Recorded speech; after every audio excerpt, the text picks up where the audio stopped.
Hi everyone! This program is on career building, namely resume building and editing. You'll find the first video, Navigating the Job Market, in the video description. Today we're going to be talking about building a resume and tailoring it for job listings.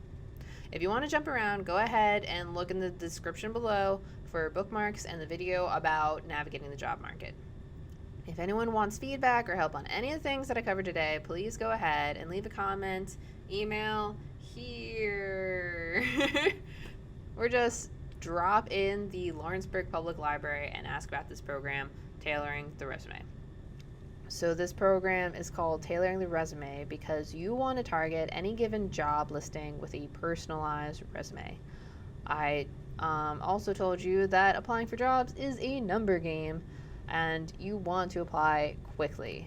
My suggested solution is having your backstage resume with props like job skills over the years, and then when the right job listing comes by, you can just pull them out, drop it in the show resume, tweak this or that, and it's ready to fire off. It makes it just a lot faster if you've done all the hard work and just can pull out your props as you need it. So the numbers.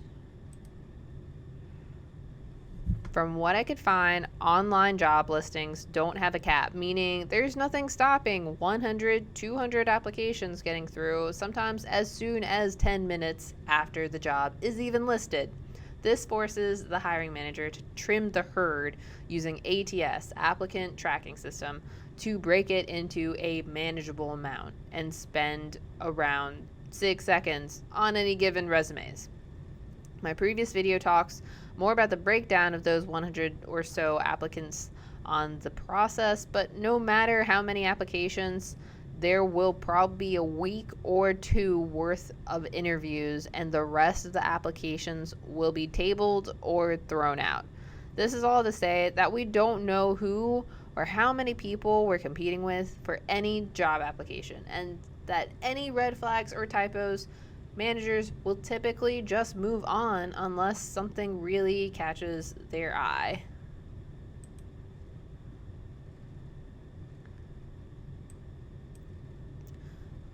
I just want you to take heart that it's not you. It's difficult times to get hired, and why your resume needs to be all the more perfect. And why you should find an internal way to apply if possible. This is all to say that there's no one right way to write a resume, just 1,000 ways to write the wrong resume. So how to deal with the odds. We want the sweet spot between how it looks, the content, and just generally being flawless. In my head, I think of it like this. Are you qualified for the position? Is the resume pleasing to read? Can people read it to the end? Okay, so let's get started. If you have a resume, feel free to jump forward in the video to the process. If you've never made a resume before, go ahead and bring up a template. Let's start a resume. So if you have Word, I would go ahead and get to this page so you can follow along. If you don't have Word, any word processor program will work. You should just have to maybe build it yourself or go see if they have resume templates. You might even be able to download one online or copy and paste and try to format it yourself. Okay, so if you're at this page, you'd go to File, New, and type up here resumes.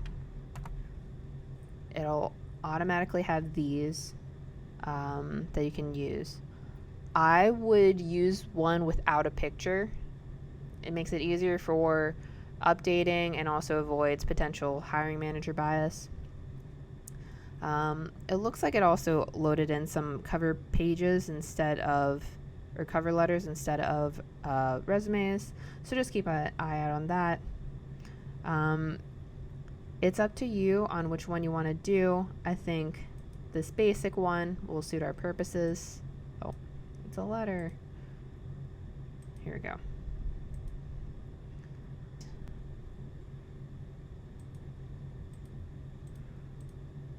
but just keep an eye out for what you are able to modify and if you can get it to look exactly how you want to.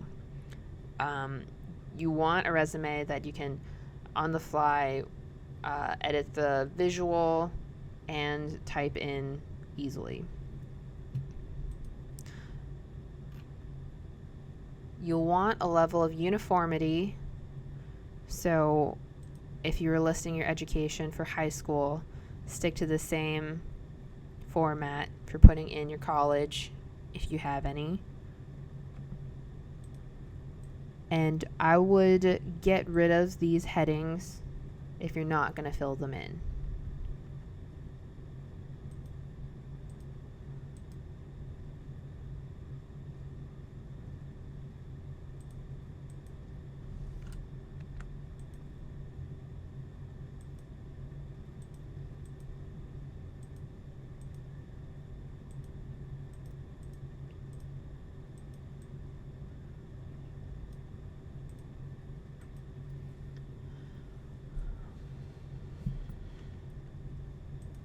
You'll also notice that everything is in 11 font and that this one is Arial.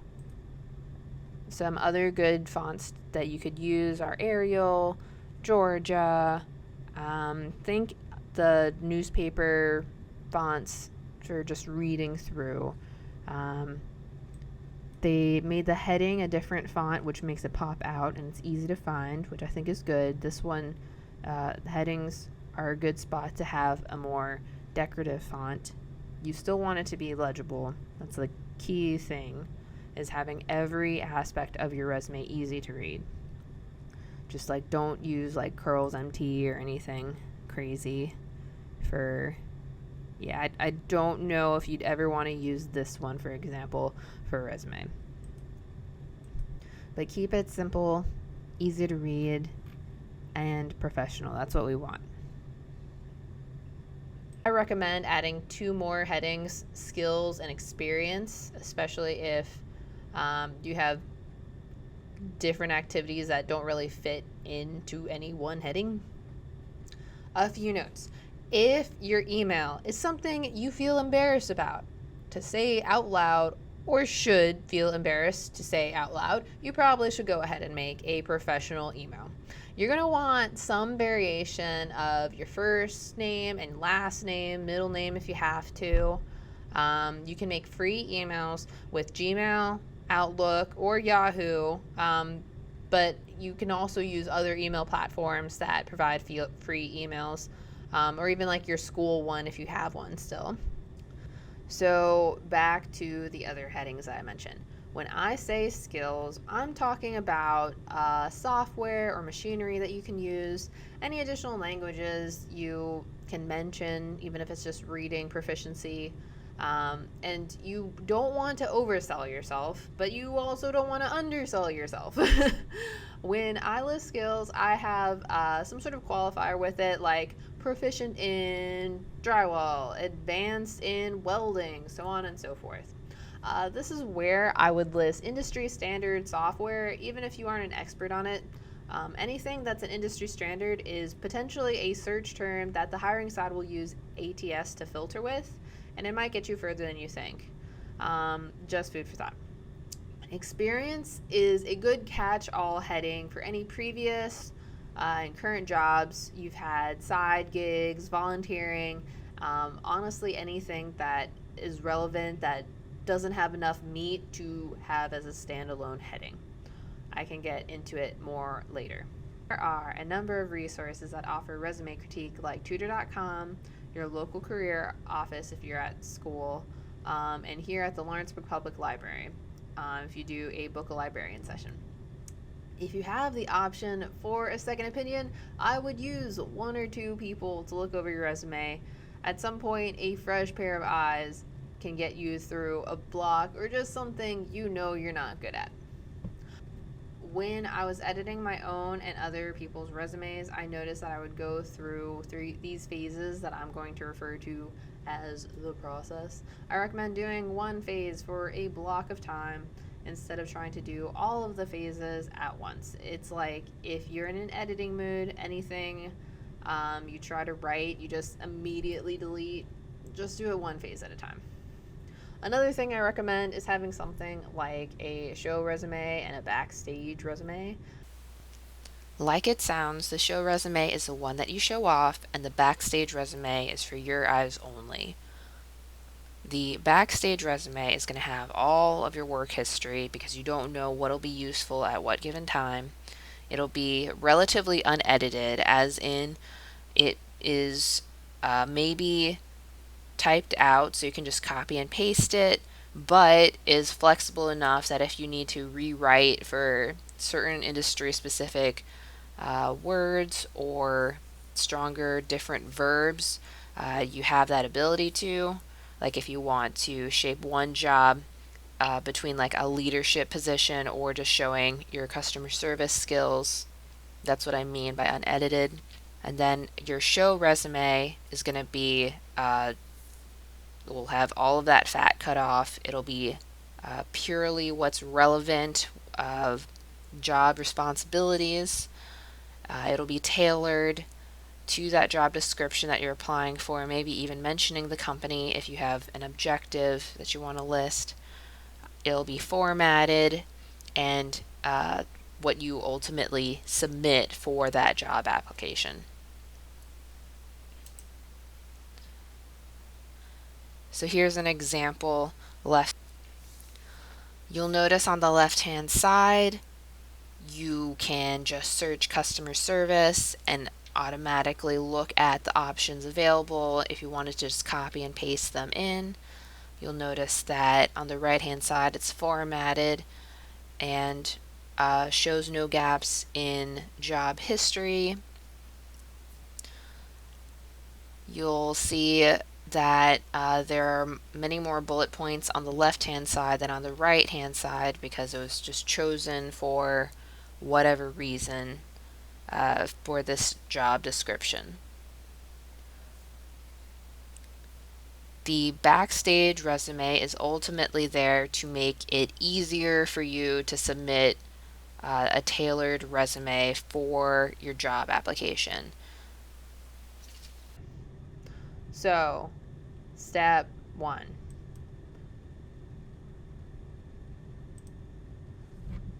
What I call window shopping. One site I found along the way is jobhero.com. Not only does it have a resume and cover letter builder, which I haven't really tried out, it has plenty of resume examples to go off of. So if you go to the website, you can just go down here to find resume examples, and then go in the top right here, the search by job title, to search by job title. So I'll just go ahead and put in pharmacy technician. It provides a summary of what that job is like. And then you can just scroll down and choose different things to filter by, but it gives you an idea of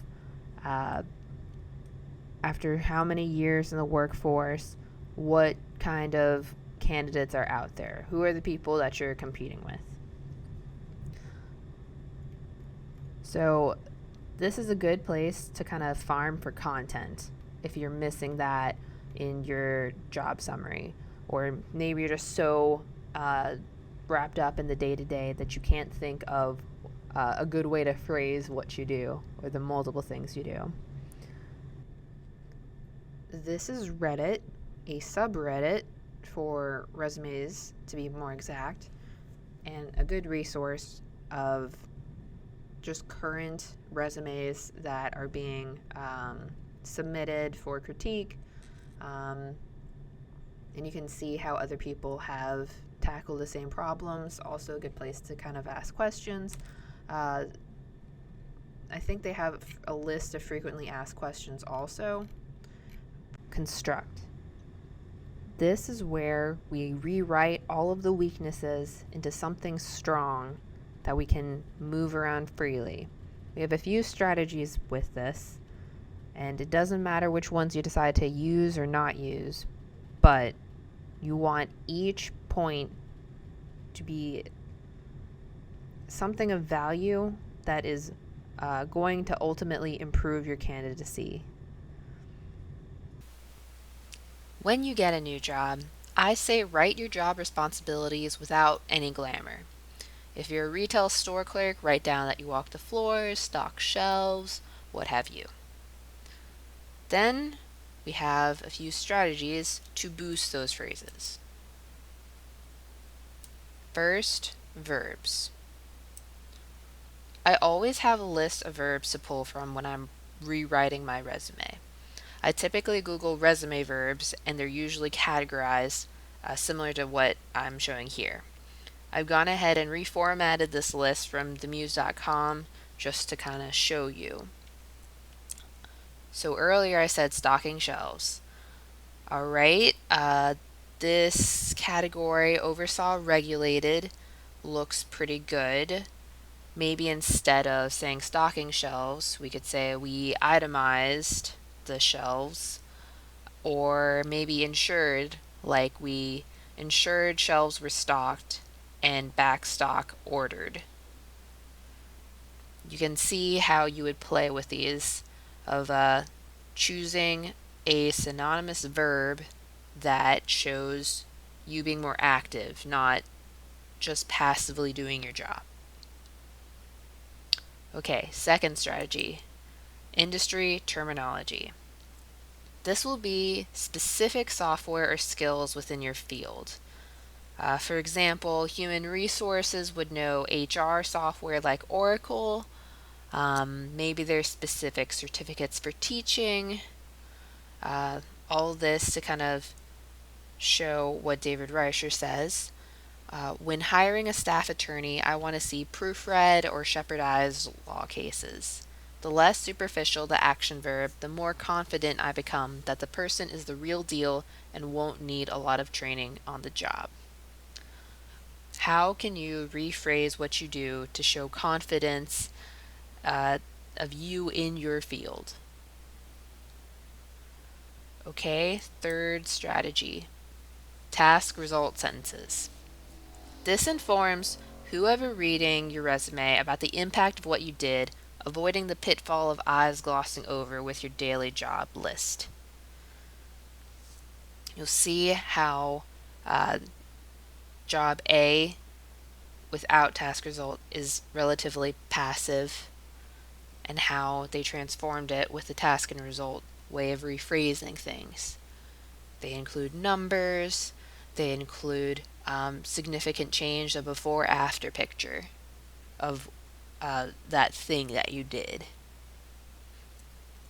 Rephrasing task result sentences avoids the trap by telling the manager what the outcome of your work was and the ways in which you helped the company. Rather than telling them what you did, you're telling them how the company fared because of your work. It's bound to stick out in a sea of drab responsibility listing. The quotes from TalentWorks. Okay, the fourth strategy, steal from the job application. If the job description is looking for leadership skills, pivot some of your skills to highlight good management, coaching opportunities, and enforcing policies. Having that care to individualize your resume for that job will show and shine in comparison to resumes that are the same despite what job it is that you're applying for. My fifth strategy is really your examples. So the examples that I told you to go look for in the research section, this part, this constructing phase, is where you adopt those examples into your own voice. If someone put it succinctly of how they stocked shelves, you can try to mirror that. Obviously, you don't want to plagiarize, you don't want to steal it, but you can probably take how they said it and adopt a little bit of that into your own words. Deconstruct. This is the part where we want you to just edit your resume. It's where you print off and start redlining and get another opinion about what sounds strong and what sounds weak.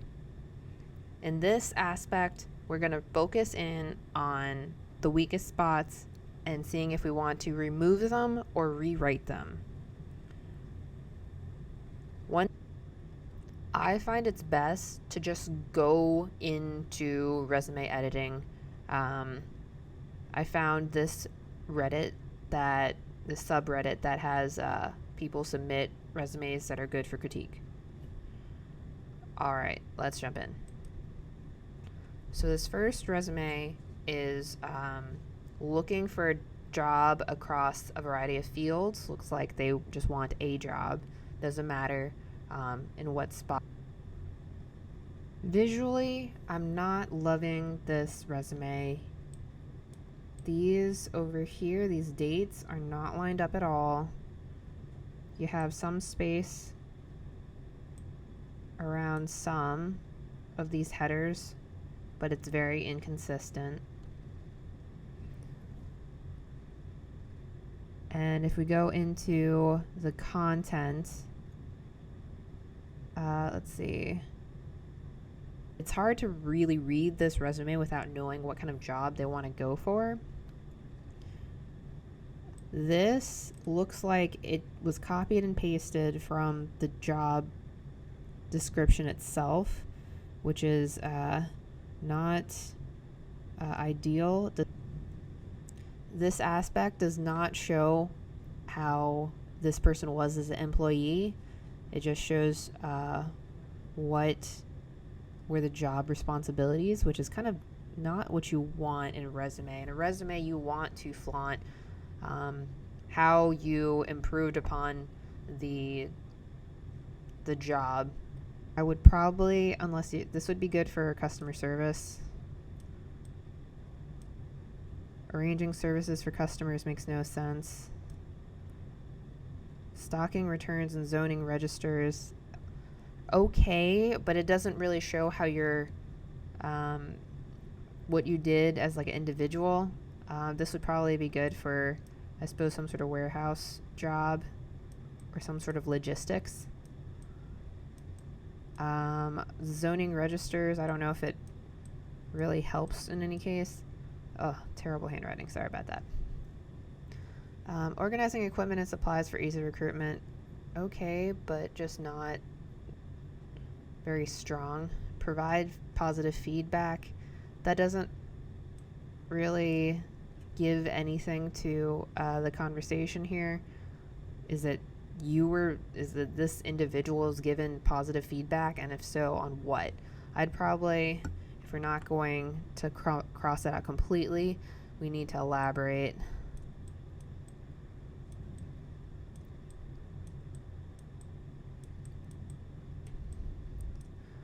Effectively manage stressful situations in a team environment.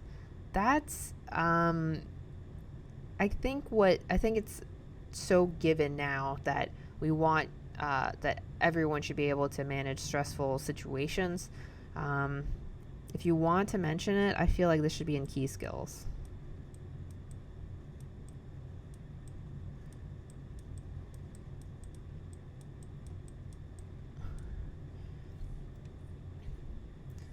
This seems altogether unnecessary. It's also weird that this experience has, 2019, but they have, is this a job? This one looks like it was a job, but this, you don't even know what the job title was.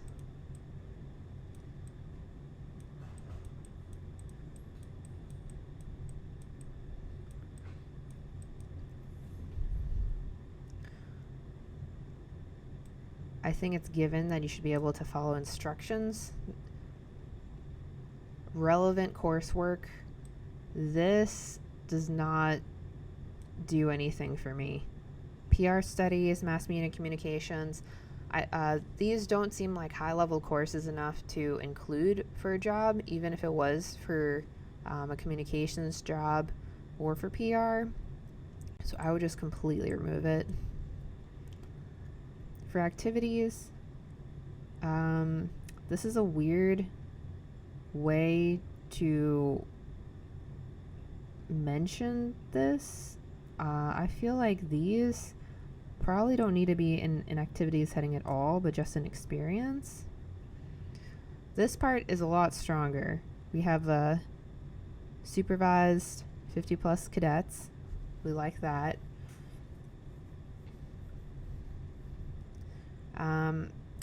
Supervised breakfast schedules. I feel like they didn't need to word it like that. Planned, organized, executed training at the platoon level. Okay. This part seems strong. Seems like there's a lot happening in this one. I feel like in this case, I'd probably remove at least one of these words. Organized and executed training at the platoon level. I would probably get rid of this part. 3 to 5 squads with 50 plus cadets. That would be enough. I'm not sure about ensuring this last part. I feel like maybe responsible for.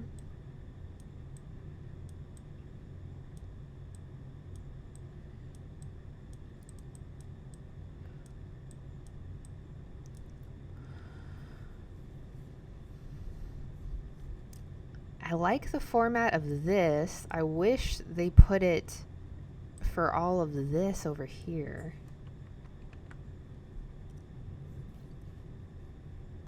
Meanwhile, for skills, I guess I could talk about this part. This junior ROTC.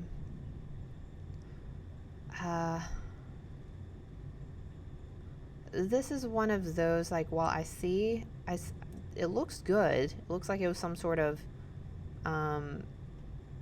course that, like, they participated in this military academy, and it sounds like it was good, but this is one of those things that you don't want to say it, you want to show it. And if you really want to have it here, I feel like it should be in skills. But even then, timeliness, responsibility, accountability, and efficiency, I think, like, if you had, like, I don't know where, like, the focus is because it mentioned so many of these aspects. I feel like I can see, like, the leadership being good, but mentioning leadership is one of those skills that it's better to just show. I'd rather, like, they show their leadership by emphasizing, like, you don't even need this part because they already have this brigade leader and leading there. So I would just completely get rid of this. I wish they mentioned, I don't know, they kept up this proficiency with each one of these bullet points. And it is kind of weak, just like how it looks, honestly. And I don't know about this proper knowledge of proper customer relations. I feel like there's a better way to word that. I think this, I don't know what's considered the proper customer relations versus improper customer relations. Like, is that referring to customer relations of returning, like, customer purchases, or I don't know what this means. And since it's vague, I'd probably just not have it at all. Public speaking ability, I like that exists, but I'd rather it mimic this style. So it would be, I don't know, public speaking ability advanced or something, like maybe advanced or something else.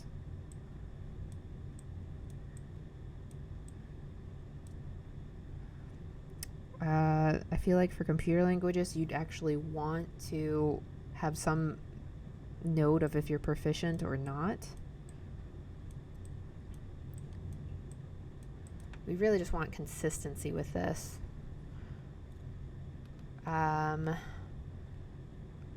I guess on the education, which I didn't mention so much,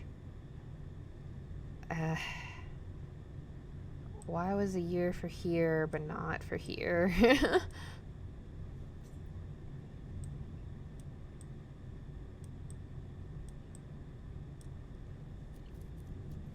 I feel like they take up too much room with education, which I guess they're trying to like fill it out more, but I think they could do it in a better way. These all need to be rewritten, the job summary. And then there's no need to have the introduction course mentioned. I feel like these could be combined. That's okay. They probably could have made a subheading for awards between these two and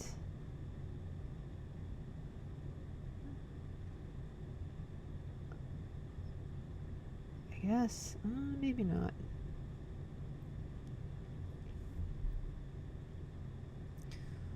Okay. I'm just gonna see how well I can rewrite this according to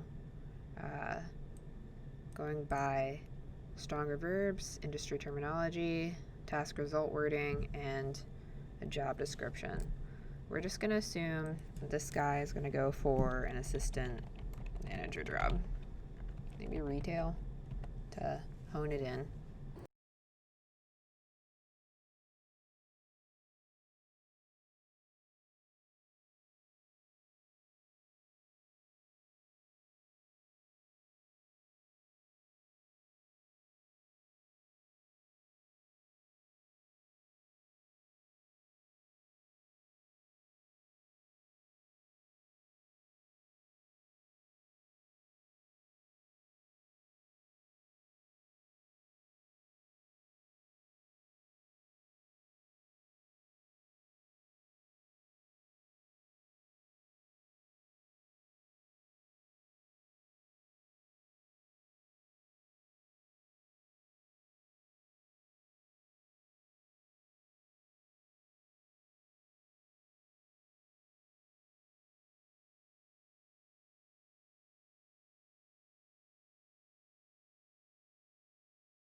Now that we've hit this chart again, are you closer to your goal?